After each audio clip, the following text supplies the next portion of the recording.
The officer walked away under his own power. That was the part witnesses remembered most. Moments earlier, at a naval ceremony meant for order and protocol, a challenge had been spoken aloud, clear enough for others to hear. 10 seconds later, nothing appeared to have happened. No raised voices, no spectacle, no visible force, and yet the tone of the gathering had changed.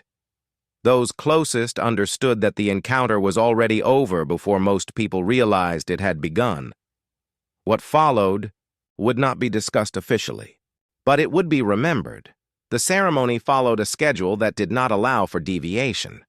It was held on a naval installation near the coast, a place designed to communicate order even in stillness. Concrete walkways ran straight and uninterrupted. White-painted railings were maintained without blemish. Uniforms were pressed with care that bordered on ritual. Every element reinforced the same message. Structure was not optional here. It was the environment itself. Those in attendance understood how to behave without being told. Voices remained low. Movements were economical. Even casual conversations were shaped by rank and proximity. Authority did not need to announce itself. It was embedded in posture, spacing, and silence. Bruce Lee did not stand out at first. He was not part of the command staff, nor was he positioned as a featured guest. He stood slightly apart, observing. His clothing was simple, his posture relaxed, but attentive. To most eyes, he appeared smaller than the men around him, lighter, quieter, unremarkable in a space that valued physical presence and institutional power. Witnesses later struggled to recall how he had been introduced, if he had been introduced at all. Some remembered him as an acquaintance brought along. Others assumed he was connected to a demonstration planned later in the day. No one recalled him seeking attention. That absence of assertion mattered. In a setting governed by rank, presence was usually established through signals, insignia, voice, or command. Bruce used none of them. He moved only when necessary. He spoke only when addressed. His attention seemed directed inward, as if the external order of the place required no response from him. The ceremony progressed as expected. Remarks were delivered. Applause came at appropriate moments. The crowd shifted subtly as senior figures passed through. Everything remained within the boundaries of predictability. It was precisely this predictability that made what followed possible. Environments like this encourage certainty. They reward visible confidence and discourage challenge. Strength is assumed to look a certain way, to announce itself clearly, to match the scale of the institution it serves. Bruce Lee did not match that image. And yet several witnesses would later say the same thing, independently and without coordination. He looked like someone who was not measuring himself against the room. He was simply present within it. As the formal portion of the ceremony concluded and attention loosened, informal conversations began to form along the edges. Rank softened, slightly. Jokes were exchanged. The rigid structure relaxed without fully dissolving. It was during this transition, when authority remained but vigilance faded, that the first shift occurred. Not visible, not announced, but felt, and once felt, impossible to ignore. The officer was known in the way men are known within closed systems. Not famous, not celebrated beyond the perimeter of his unit, but recognized. His presence carried weight among those who worked beside him. He was taller than most, broader through the shoulders, comfortable occupying space without apology. Years of routine authority had settled into his posture. He stood as someone accustomed to being deferred to. Witnesses remembered him laughing, easily that day, relaxed, at home in the setting. The ceremony had affirmed the order he represented, and with it, his place within that order. It was during one of the informal clusters, after the official remarks had ended, that his attention settled on Bruce Lee. No one could later say exactly why. Some thought it was the contrast. Others believed it was curiosity sharpened by boredom. A few suggested the officer had heard Bruce's name mentioned earlier, disconnected from any context that would have given it weight. What mattered was not the reason, but the assumption. The officer approached without hostility. His tone was conversational, almost casual, the kind of confidence that does not feel the need to disguise itself as politeness. He looked Bruce up and down once, not with contempt, but with calculation. The words he spoke were not shouted. They were not framed as a threat. They were delivered clearly enough for those nearby to hear, but softly enough to maintain plausible informality, a challenge disguised as a remark. The implication was simple. Reputation was theoretical, and theory was meaningless without proof. In this environment, among uniforms, discipline, and visible, strength, skill was expected to announce itself. Bruce listened. Witnesses noted that he did not interrupt. He did not correct. He did not smile in response, nor did he withdraw. His expression remained unchanged, as if the comment had landed exactly where he expected it to. There was a pause, not an awkward one, not a dramatic one, just long enough for the words to fully exist in the space between them. The officer seemed satisfied. He had spoken from a position supported by rank, size, and setting. Whatever the response, he remained within the boundaries of acceptable conduct. Bruce did not contest the frame. He acknowledged the challenge without validating it. Those close enough to observe him closely would later describe a subtle shift, not in posture, but in attention. His focus narrowed, not toward the officer as a person, but toward the distance between them, the space where assumptions live. No one stepped in. There was no reason to. Nothing overt had occurred.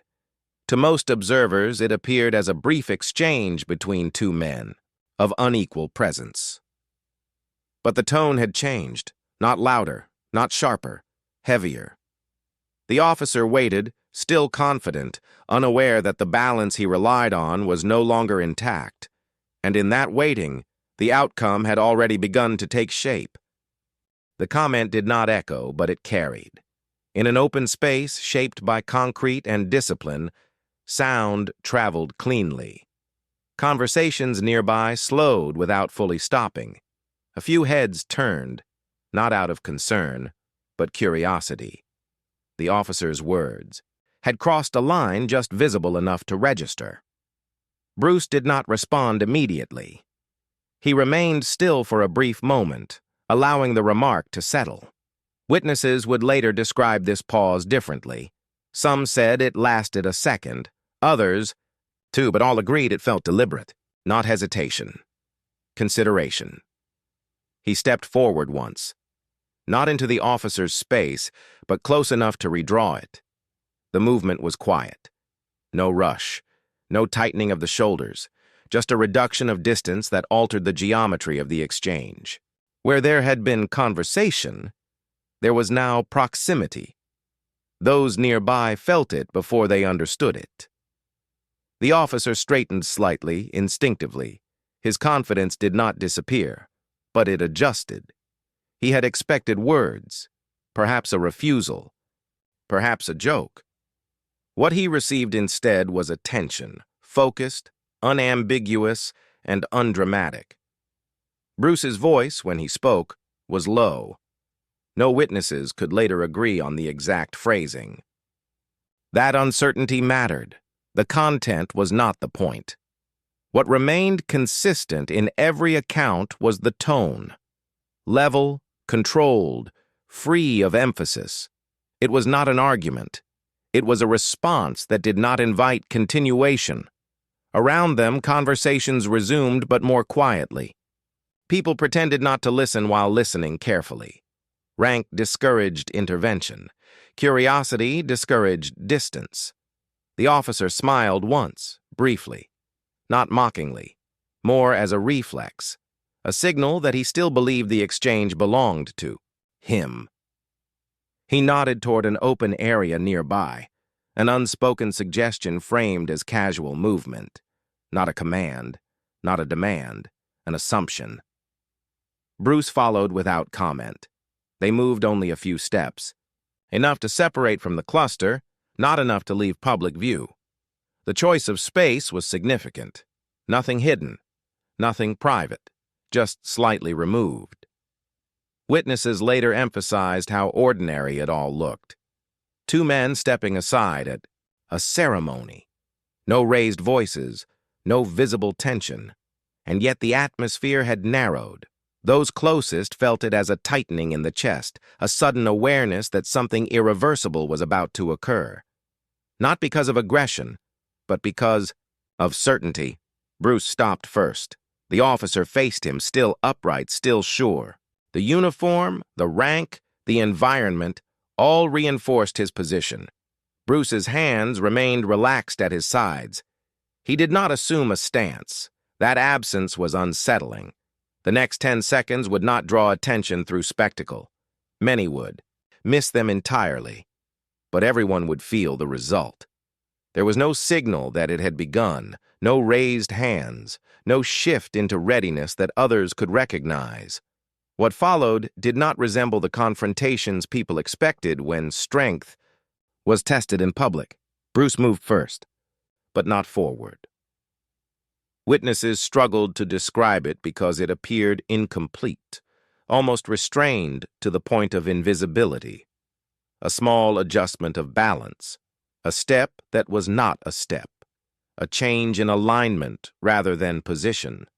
The officer reacted instinctively. His body responded to a threat his mind had not yet identified. His shoulders tightened. His weight shifted backward by a fraction, just enough to compromise the stability he had relied on moments earlier. That was when it ended. There was no strike that could be pointed to afterward. No clear action that could be replayed. What observers noticed instead was an interruption, something that caused the officer's certainty to fail all at once. His breath left him unexpectedly, not forcefully, abruptly. His knees bent, not from pain, but from miscalculation. For an instant, it appeared as if he had chosen to lower himself. Then it became clear he had not. Bruce remained close but passive. He did not push. He did not pursue. He simply allowed the officer's imbalance to resolve itself without interference. The man steadied himself against a nearby surface, confused more than hurt. His face registered surprise first, then concentration, as if trying to reconstruct what had happened using familiar rules. He could not. From beginning to end, fewer than 10 seconds had passed. Those who had been watching closely exchanged brief glances. No one spoke. There was nothing obvious to comment on, no violation of decorum, no visible aggression. And yet, something fundamental had shifted. Bruce stepped back immediately, returning the space he had taken. His posture relaxed further, not less. His attention widened again, no longer fixed on the man in front of him. The officer straightened slowly. He tested his footing once, subtly. His breathing returned, controlled but cautious. He did not look at Bruce directly. When he did speak, it was not to challenge, but to disengage. No explanation followed. No one intervened. There was no reason to. The encounter had concluded without incident and without spectacle. But the certainty that had entered the space with the officer did not leave with him. It stayed behind. In the silence that followed, witnesses understood something without agreeing on words for it. What they had just seen could not be repeated on demand, could not be taught through imitation, and could not be dismissed. It had not been a demonstration. It had been a correction. The ceremony resumed its rhythm without announcement. From a distance, nothing appeared to have changed. Officers returned to their positions. Conversations restarted, though with less ease. Laughter sounded thinner, more deliberate. The structure of the event remained intact, but the tone had shifted in a way that could not be attributed to any official cause. The officer rejoined his group. He walked without assistance. His uniform was undisturbed. To an untrained eye, he appeared exactly as he had moments earlier. But those who knew him well noticed the difference immediately. He stood slightly farther back than before. His hands no longer rested confidently at his sides. When someone addressed him, he responded, but without the automatic authority that had previously colored his voice. He did not speak about what had occurred. No report was filed. No superior intervened. The absence of official response was itself a kind of acknowledgement. There had been no breach of conduct that could be named, nothing tangible to discipline, and yet the encounter circulated quietly, not as rumor, but as recollection. Witnesses compared impressions in careful language. They avoided conclusions. What they shared were details. The pause before Bruce moved, the lack of visible effort, the officer's momentary loss of certainty. Each retelling stripped away exaggeration rather than adding to it. Bruce remained where he was. He did not leave the ceremony early. He did not seek privacy or distance. He spoke with others when approached, politely and without reference to what had just occurred. His demeanor suggested nothing of significance had taken place. That restraint unsettled people more than any display of dominance could have. The officer, by contrast, was altered, not humiliated, not angry, something quieter. Those who observed him in the days that followed noted changes difficult to articulate. He listened more. He spoke less. When physical ability came up in conversation, he redirected or remained silent. The assumption that strength must be asserted had been disrupted. And because it had been disrupted without violence, without spectacle, there was no way to dismiss it as an anomaly. There was no injury to explain it away, no misconduct to blame, only a recalibration. The environment absorbed this recalibration slowly. Authority remained. Rank remained. But an unspoken caveat had entered the space. Not all capability announces itself. Bruce Lee departed the installation later that day without ceremony. He left behind no evidence, no official account, no story. He would later tell himself. Others would carry it instead, shaping it carefully through omission rather than emphasis. What mattered most to them was not what Bruce had done. It was what he had not needed to do. Years passed before the incident. Acquired shape. At first, it existed only as a private reference point, something recalled in quiet conversations between men who had been there. It was mentioned cautiously, often without names, framed as an observation rather than a story. "I saw something once," someone would say, or, "There was a moment that changed how I think about strength." Details were never consistent. The setting shifted slightly in memory. The phrasing of the challenge dissolved. Even the timing blurred. But the conclusion remained fixed. It had ended before it appeared to begin.